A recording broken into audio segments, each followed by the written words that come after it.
Assalamualaikum warahmatullahi wabarakatuh.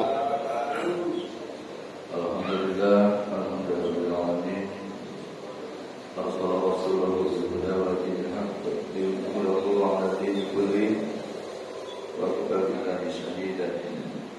Asyhadu an la ilaha illallah wahdahu la syarika lah wa asyhadu anna sayyidina wa nabiyyana Muhammadan abduhu wa rasuluhu la nabiyya ba'da. Allahumma shalli wa sallim ala sayyidina Muhammadin wa ala alihi wa sahbihi ajma'in. Amma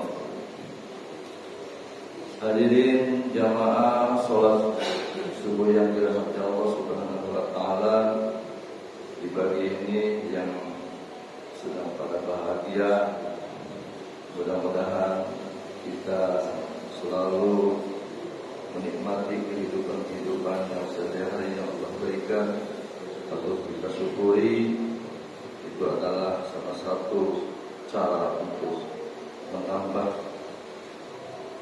amal-amal ibadah kita agar kita selalu mendapatkan pahala dari Allah Subhanahu wa taala. Dengan mensyukuri yang paling besar nikmat iman, masih didapatkan iman dan Islam, sehat walafiat. Mudah-mudahan kita selalu istiqomah, mampu melaksanakan atau memanfaatkan sisa-sisa umur, bukan menambah kalau umur itu mengurang. Jadi ada sisa beberapa tahun, kita mampu untuk menjadikan ladang ibadah kepada Allah Subhanahu wa taala. Salawat serta salam semua tetap tercurah kepada Junjungan Alam, yaitu baginda Nabi besar Muhammad Sallallahu alaihi wasallam. Salam juga salutan kepada keluarganya, para sahabatnya, para tabi'in, para umatnya, termasuk kita semua. Mudah-mudahan diberikan keistiqomahan Allah Subhanahu wa taala mengikuti aturan-aturan Allah dan aturan-aturan yang sudah disampaikan oleh Rasulullah sallallahu alaihi wasallam, agar supaya kita selamat di akhirat dan mudah-mudahan mendapatkan daripada yaitu syafaat husna di yaumil akhir. Amin ya Allah ya rabbal alamin. Jamaah taklim jihad atau apa singkatan, jadi ngaji ahad atau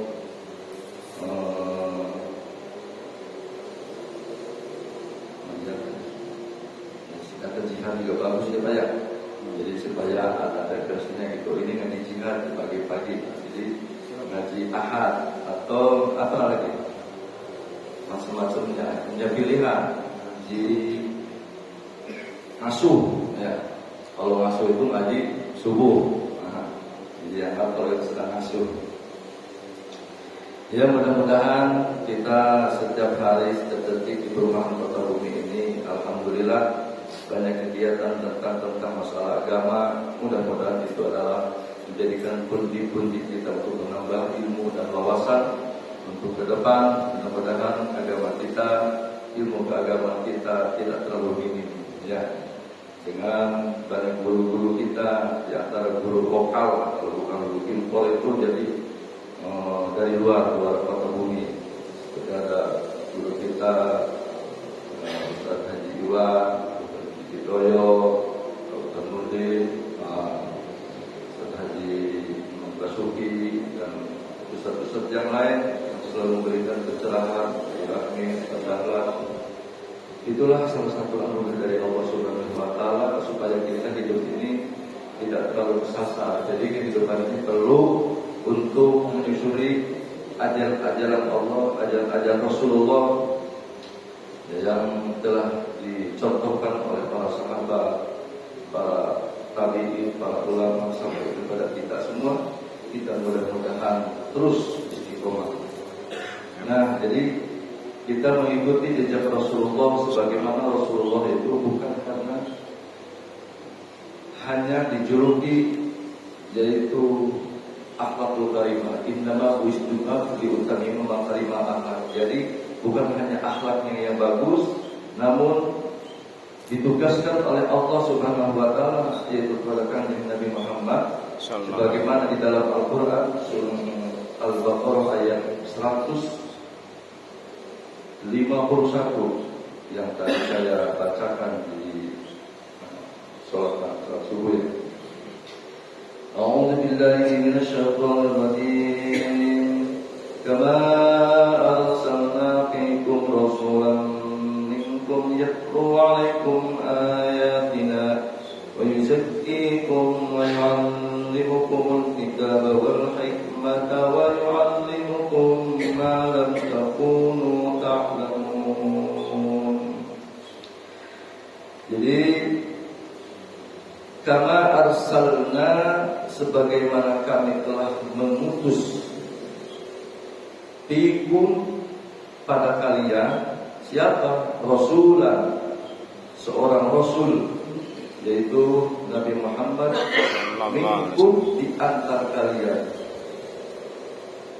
Jadi Allah itu memberikan tugas kepada kanjeng Nabi bukannya liutami makarimul akhlak, memberikan contoh, tapi ada 4 fungsi, ada 4 beban tugas dari Allah, yaitu yatlu alaikum, yang pertama menyampaikan alaikum kepada kalian itu ayatina, tentang ayat-ayat, jadi ayat-ayat, wa yuzakkikum, dan yang kedua untuk mensucikan kalian, wa yu'allimukumul kitaba, dan yang ketiga untuk mengajarkan apa tentang kitab Al-Quran wal hikmah dan hadis, wa yu'allimukum ma lam takunu ta'lamun, dan yang keempat untuk mengajarkan kepada kalian apa-apa tentang kaifiah agama yang kamu belum diketahui. Itu tugas Rasulullah SAW untuk diajarkan kepada umat-umatnya sampai kepada kita semua. Itu adalah beban Rasulullah yang harus disampaikan, sebagaimana ini adalah sangat penting daripada sebagian daripada sebagai contoh daripada Rasulullah itu adalah akhlak yang baik. Diawali dengan kama arsalna, sebagaimana kami telah mengutus kepada kalian, fikum, kepada kalian itu rasulan, yaitu seorang rasul. Rasul siapa? Rasul itu minkum, di antara arahnya sejenis daripada kalian, kata Allah. Jadi Rasul Allah itu mengutus kepada kita, yaitu seorang rasul, untuk menyampaikan beberapa hal. Kenapa ditugaskan kepada Rasulullah? Siapa Rasul itu? Muhammad. Kenapa harus Muhammad? Muhammad itu adalah seorang manusia, tapi seperti manusia, tapi bukan manusia biasa, begitu. Kalau kita manusia biasa, tapi Rasul bukan manusia biasa. Punya keistimewaan, punya kelebihan, karena Allah mengutus Rasulnya itu Nabi Muhammad. Karena Muhammad itu adalah contoh yang perlu dicontoh, yang suri tauladan buat kita semua. Minkum, di antara, kenapa sejenis manusia, tidak sejenis bangsa jin, tidak sejenis bangsa hewan, tidak sejenis bangsa malaikat. Kenapa harus dengan manusia? Karena yang paham tentang karakternya manusia itu hanya dengan manusia kembali. Jadi kalau kita seperti kita menyampaikan tentang ajaran-ajaran melalui akal dan pikiran, dengan mulut akan menyampaikannya, tapi yang menerimanya pun juga hanya dengan telinga, ya, dengan telinga atau dengan pikiran. Tetapi kalau kita menyampaikan dengan hati, maka akan menerimanya pun dengan hati. Nah, di dalam yang keterangan yang lain, dalam hadis, inna fil jasadi mudghah wa idza sholaha jasaduhu wa inna fasada jasaduhu. Jadi di dalam tubuh kita ini ada segumpal darah. Gumpal darah itu apa? Itu hati. Nah, jadi apabila hatinya bagus, maka semua jasad itu akan bagus. Tapi ketika hatinya itu buruk, maka semua anggota badan itu akan merasakan keburukan. Nah, jadi hati. Tapi hati-hati dengan hati. Ada apa dengan hati? Ya.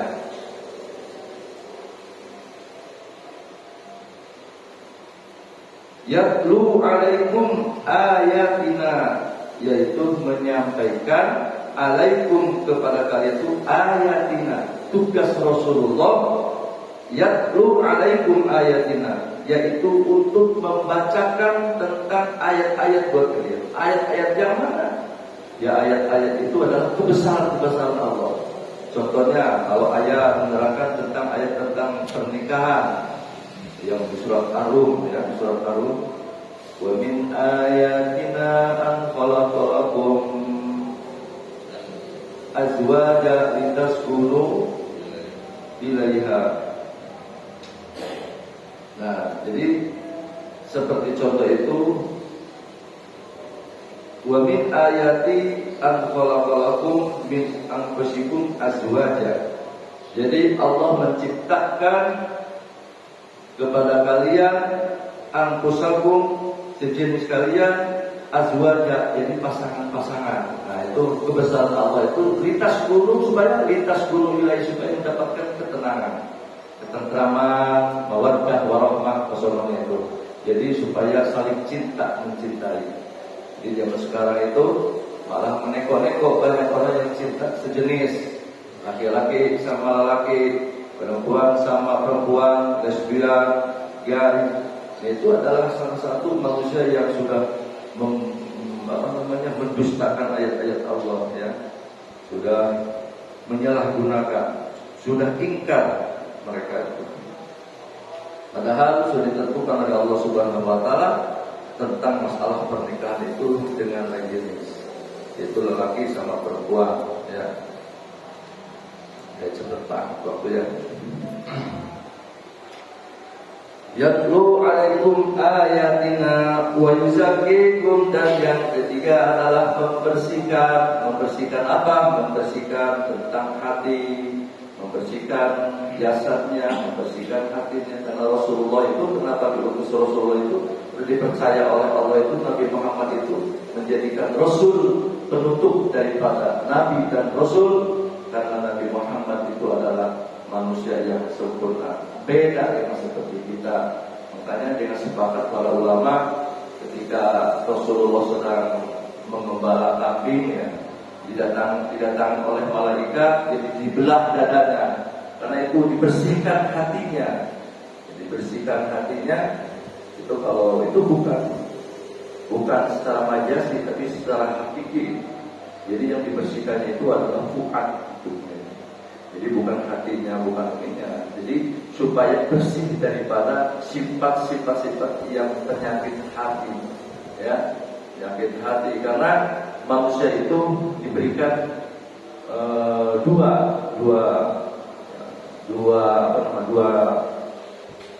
sistem, yaitu penyakit itu adalah ada penyakit jasmani, ada penyakit ruhani.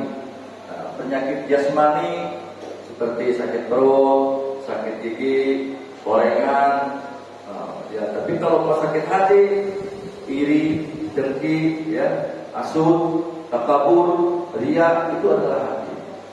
Tetapi manusia itu bisa memberatkan daripada penyakit hati, masih sangat berat merasakannya penyakit jasad. Padahal penyakit jasad itu tidak ada dampak sekalipun untuk apa? Masuk neraka karena gorengan, nggak ada, ya. Tapi kenapa sibuk manusia itu ketika sakit jasadnya itu merasakan kayak orang-orang kiamat, kayak orang mati, kayak orang sengsara. Padahal yang sangat berat itu adalah penyakit daripada hati. Karena jasad melawan ada seperti hasud. Nah, hasud itu sangat rentan, Pak. Jadi hasud itu, jadi biasanya tidak muncul daripada kepada orang lain. Hati-hati. Hasud itu munculnya hanya satu kelompok, sama keluarga, sesama muslim, dalam organisasi itu, satu lingkungan, satu perumahan. Hasud itu muncul daripada yang dekat. Jadi tidak akan muncul hasud itu daripada yang lain. Contohnya Contoh saya sama Pak Sabudin umpamanya. Pak Sabudin tahu, oh Pak Ustadz Manan itu pelit. Nah, merasakan pelit. Tapi ketemu dengan orang yang tidak kenal, sudah tahu kaya raya, pelitnya minta ampun, tidak pernah disebut. Tapi ketemu dengan saya, karena apa?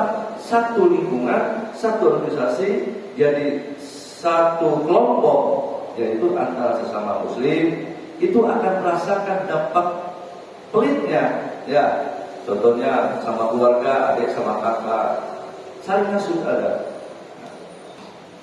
Karena hasud itu mungkin munculnya dampak daripada kecemburuan atau perbandingan. Contohnya Qabil dan Habil juga saling bunuh-membunuh karena ada kecemburuan. Itu akan muncul hasud. Ya. Karena kecemburuan perbandingan saya umpamanya Qabil aturannya mendapatkan iklima, ya iklima. Terus Habil mendapatkan labuda. Jadi kenapa Qabil mendapatkan adiknya, sedangkan Qabil mendapatkan kakaknya, disilang gitu.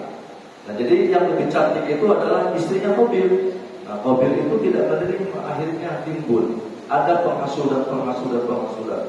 Nah, di situ akhirnya saling membunuh.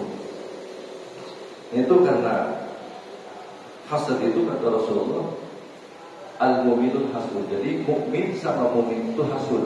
Orang kafir sama kita manusia gak akan ada yang hasud. Terus mau kaya, ya mau apa, mau perlakuan kaya gimana kayak terserah. Tapi hasud itu muncul muslim sama muslim. Ya sesuatu hati-hati. Jadi menurut saya walaupun salah, jadi lebih baik menghindar daripada bertemu akan menimbulkan perpecahan rasa hasud. Itu untuk sementara, ya. Untuk menghindar sesuatu rasa hasud, rasa dengki pada seseorang, mendingan untuk sementara menghindar dulu. Nah, kita kalau seumurnya ada sedikit sekiranya kita akan nyambung terus, akan timbul hasud, rasa benci muncul. Lebih baik ini teori. Jadi saya pribadi, daripada muncul hasud itu akan muncul meningkat lebih tinggi kedengkian itu, menghindar dulu, menjauh dulu. Itu cara seperti itu. Karena kalau hasud itu, masya Allah, itu hasud itu bukannya pada jenisnya saja. Kalau kita sudah benci sama orang tersebut, bahkan anaknya jadi sasaran. Anak yang tidak punya dosa itu karena kita benci sama orang tuanya, anak itu kelihatannya itu kayak benci, padahal itu tidak ada sangkut pautnya sama bapaknya. Temu di jalan itu kadang pengen ditok aja gitu. Padahal anak, kenapa ketuk saya? Saya benci sama bapak kamu. Kenapa saya disalah? Apa dosa saya? Gitu. Kadang-kadang sendal juga bisa juga Pak. Sudah benci itu dicari ini sendal itu, diumpetin. Nah itu ya. Sama dasar muncul kebencian. Nah, dibersihkan dengan sifat-sifat seperti itu ya Rasulullah itu, supaya manusia itu terselamatkan. Yang ketiga, wa yu'allimukumul kitaba. Rasulullah itu diutus itu ketiganya itu untuk mengajarkan, itu mengajarkan kepada kalian atas kitab-kitabnya. Kitab mana? Ya seperti ini adalah Al-Quran, di mana yang diterangkan dari kitab la raiba fi. Wahai umatku, belajarlah tentang kitab-kitab. Kitab mana? Ya kitab Al-Quran dari ini. Tidak boleh diragukan lagi. Jadi tidak ada keraguan di dalam Al-Quran. Apa yang dikatakan di Al-Quran itu meyakini benar adanya. Itu adalah bukan daripada ciptaan manusia. In Al-Quran adalah wahyu dari Allah Subhanahu wa Ta'ala. Perlu dijelaskan oleh Rasulullah tentang masalah apa? Wa hikmah dan hadis-hadisnya. Kita kalau tidak mempelajari tentang Al-Quran dan hadis, kalau kita hanya mempelajari Al-Quran saja dan tidak mempelajari tentang hadisnya, maka akan jomplang. Maka Rasulullah menerangkan di sini, mengajarkan tentang kitab dan hadisnya. Bagaimana kita bisa tahu tentang masalah pembelajaran, kaedah masalah sholat, diterangkan di dalam Al-Quran, aqimi sholat wa ita'uz zakat. Kita bagaimana cara untuk melaksanakan sholatnya? Maka kalau tidak ada keterangan daripada hadisnya, maka di sini al-hikmah dengan hadis dilengkapi Al-Quran dan hadis. Kalau kita ingin sholatnya sah, dengan cara seperti apa? Tentang secara harus dengan wudu. Wudu ada tidak pelajaran di dalam Al-Quran? Tidak ada. Maka di dalam hadislah yang diterangkan di hadis. Di hadis dan diperluas lagi tentang keterangan kaedah di dalam kitab-kitab dan juga oleh para ulama-ulama. Makanya kita kalau kita merujuk kepada Al-Quran, doa tidak dengan hadis, maka khawatir dengan kesesatan-kesesatan. Lanjutkan sudah banyak yang disebutkan. Yang keempat, wa yu'allimukum ma lam takunu ta'lamun. Yang keempat, yang terakhir, yang pertama, Rasulullah ditugaskan oleh Allah Subhanahu wa taala, satu, diutus ke dunia untuk menyampaikan tentang ayat-ayat ini. Ayat-ayat kami. Jadi ayat-ayat kami itu ayat yang sudah diturunkan oleh Allah ke dunia ini, yaitu melalui malaikat Jibril sampaikan kepada Rasulullah, Rasulullah menyampaikan kepada sahabat, sahabat menyampaikan tabi'in para umatnya, terus sampai sekarang, yaitu tentang kebesaran Allah. Ada yang tersirat, ada yang tersurat. Kalau tersirat itu ya tentang, ya kalau kita kan jauh tentang kalau masalah mengurai ayat-ayat yang di sini, ayat-ayat yang tertulis, tetapi yang tidak tertulis tidak tahu. Contohnya, kalau kita pinter untuk mengulik masalah ayat, ini bisa jadi Muhammad Dobiki, bisa jadi Muhammad Adi Syukur, bisa menjadi guna, bisa menjadi ihba, bisa menjadi idha. Tentang alatnya bisa jadi fi'il madi, fi'il mudhari, fi'il amar. Ini untuk menunjuk isim makan, ya terus sebagainya. Cara bacanya bagaimana? Pintar luar biasa kalau di Indonesia. Tetapi kalau di luar negeri, membacanya ayat-ayat itu bisa untuk memperindah dunia, untuk kesejahteraan manusia, bisa menciptakan astronot, bisa menciptakan energi seperti listrik. Itu orang-orang seperti itu, dia menciptakan kendaraan. Itu semua adalah fungsi dari ayat-ayat yang tersebar di dunia ini, yaitu melalui Al-Quran. Jadi kalau umat Islam ya sebenarnya bisa, cuma kalau orang Islam itu terbatas, tidak sebebas mungkin untuk mengekspresikan ayat-ayat tersebut. Ya. Ya, wa yu'allimukum ma lam takunu ta'lamun. Yang keempat, yang terakhir, Rasulullah diutus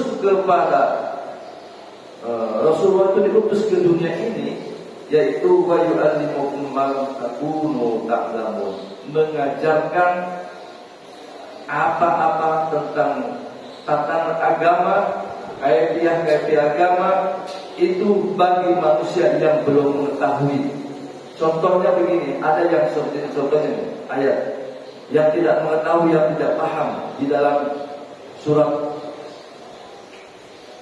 Al-A'raf, kalau tidak salah, yaitu diterangkan di surat Al-Imran, ya di surat Al-Imran. Huwallazi anzala 'alaikumul kitaba minhu ayatun muhkamatun hunna ummul kitab wa ukhra mutasyabihat.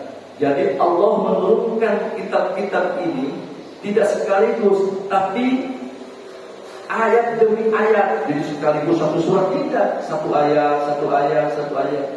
Nah, ayat itu adalah ada yang hikmah. Hikmah itu yang memahami, tidak bisa diukur dengan akal kita, sesuai dengan, tidak perlu dengan takwil. Tapi ada yang mutasyabihat, hampir menyamai. Yang mutasabihat itu ayat itu hampir sama dengan posisi keadaan manusia. Contohnya, innallaha 'alal 'arsy istawa. Allah itu adalah bersama di atas aras. Sedangkan laisa kamitslihi syai'un. Nah itu perlu menerangkan itu adalah dengan ilmu yang luar biasa. Tidak boleh dengan secara gamblang. Karena kalau kita mengartikan ayat tersebut dengan secara gamblang, maka mengkhawatirkan kita ini adalah suatu kesesatan dan kemurtadan. Sudah tahu Allah itu laisa kamitslihi, beda dengan manusia. Tapi ayat tersebut hampir menyatakan Allah itu bersemayam, sedangkan manusia membutuhkan tempat. Allah itu yang menciptakan tempat, tidak membutuhkan tempat. Jadi kalau sudah kita menerangkan tentang Allah di mana, maka sudah akan terbayang Allah sedang apa, bentuknya seperti apa. Itu akan merembet ke sana. Nah di situ perlu yang mutasabihat tersebut itu adalah yang seperti itu dikhawatirkan ada dalam kemurtadan. Jamaah yang dirahmati Allah Subhanahu wa taala, ya karena waktunya sudah melampaui ya untuk kopi break ya, untuk sarapan ya, dicukupkan segitu saja sedikit yang kami ambil. Mudah-mudahan hikmah daripada ayat tersebut supaya kita mampu untuk meneladani tentang Rasulullah SAW, di mana tugas Rasulullah itu sangat berat. Sudah menjadikan Allah itu sangat luar biasa akhlaknya. Jadi menyampaikan dakwah Rasulullah itu bukan hanya sekedar dari kepala dan mulut, tapi itu adalah kasih sayang dengan hati. Hati ketika sudah merasakan hati itu cinta tumbuh, maka akan dirasakan rasa cinta itu ada luar biasa dampaknya. Contohnya bapak dengan rasa cinta pada anak ketika numbuh turun anak itu akan numbuh rasa cintanya luar biasa. Coba kalau bapak lihat ketika walaupun kita kerja capek, kerja itu ya siang capek, tapi kita rela karena ada sebuah hati turun dari perut ke bumi ya, dari alam rahim ke alam dunia, melihatnya keindahannya tenang. Maka kalau siang kalau malam itu jadi hati ya, dipegangi nafas, alhamdulillah gitu. Tapi kalau lihat yang beda dengan mama-mamanya, nafas tidak, kalau lihat mamanya nafas dulu pengen buru-buru itu, pengen kawin lagi. Nah jadi hati itu adalah kuncinya. Allah menilai daripada ibadahnya, tapi tergantung hati. Tapi hati tidak bisa dilihat. Bagaimana cara melihatnya? Sebenarnya tentang hati itu bisa dilihat dari wajah. Orang yang lagi sedih itu bisa kelihatan dari wajah. Maka gambaran hati itu adalah wajah ya, jadi kalau hatinya lagi buruk, mumet, lagi psikis ini, maka penyakit itu ada dua, ya ada banyak lah. Jadi yang kelihatan itu kalau hati itu ada psikis banyak pikiran. Pikiran itu walaupun itu seperti kesurupan, itu tidak kesurupan. Pikiran itu ditenangkan dengan ada dzikrillah tatmainnul qulub. Jadi zikirlah itu untuk menenangkan hati, diajak zikir. Gitu. Kalau ada dus penyakit apa lagi? Penyakit lahir. Kalau penyakit lahir gampang. Contohnya, jadi tidak mungkin penyakit ada dua, penyakit batin, penyakit lahir. Penyakit batin obatnya dengan ada berzikir kepada Allah. Kalau penyakit lahir obatnya dengan ya lahir, jasad atau dengan secara jisim ya. Kalau kita umpamanya sakit perut, lapar, obatnya apa? Ya makan. Gak mungkin, Pak saya lapar ini udah baca Qur'an 3 kali dan gak apa-apa, tetap aja. Walaupun ukur ratusan kali lapar tetap tidak bisa diobati. Tapi kalau bapak umpamanya, Pak ini saya ini tetap tenang, gak bisa tidur, bulan-bulanan udah makan aja, nggak mungkin. Itu tidak akan sembuh. Makan mah habis, tetap aja gelisah gitu ya.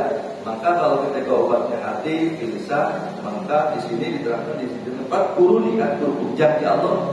Jadi ketika zikirlah kepada Allah, aturkum, zikirlah waskuru wa takfur, maka bersyukur dan bersyukur. Jadi ketika orang sedang zikir, maka Allah akan ingat itu. Kalau kita ingat kepada Allah, maka Allah pun juga ingat. Jadi dia akan menunggu penuh kasih sayang.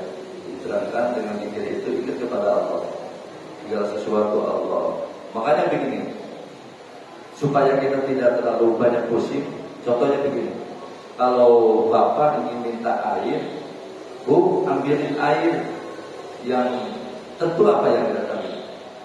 Pasti nggak mungkin ibu tuh nih pak, ini air minum, nggak mungkin ya pakai begini umpamanya. Bu minta air minum, dikasih, nih pak. Paham nggak?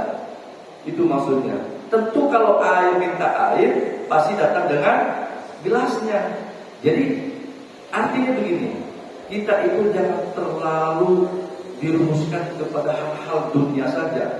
Jadi kemenangan kita dalam kehidupan, profesi segala macam bukan jangan tertuju pada dunia saja, akhirat aja. Jadi kalau kita tujuannya akhirat, dunia akan dapat. Tapi kalau kita tujuannya dunia, akhirat nggak mungkin dapat.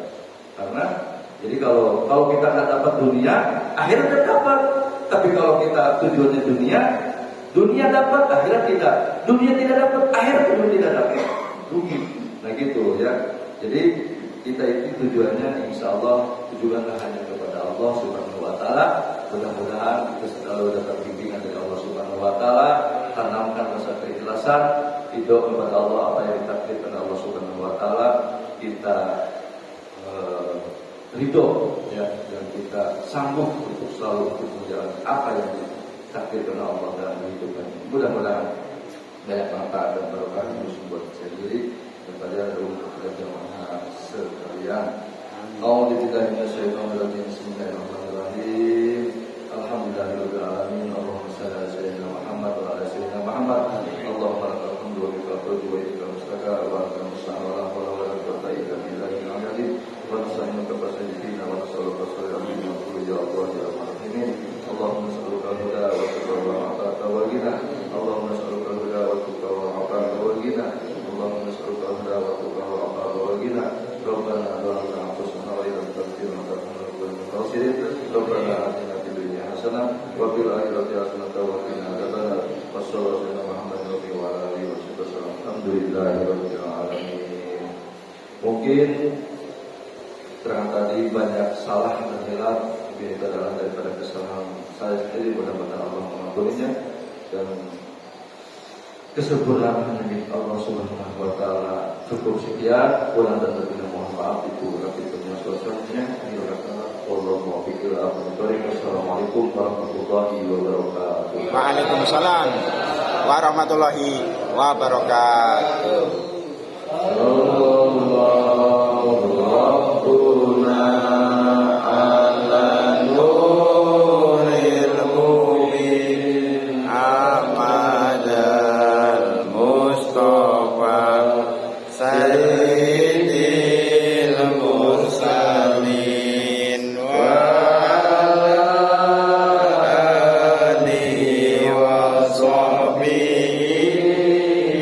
Ajma'in. Sallallahu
alaihi wasallam.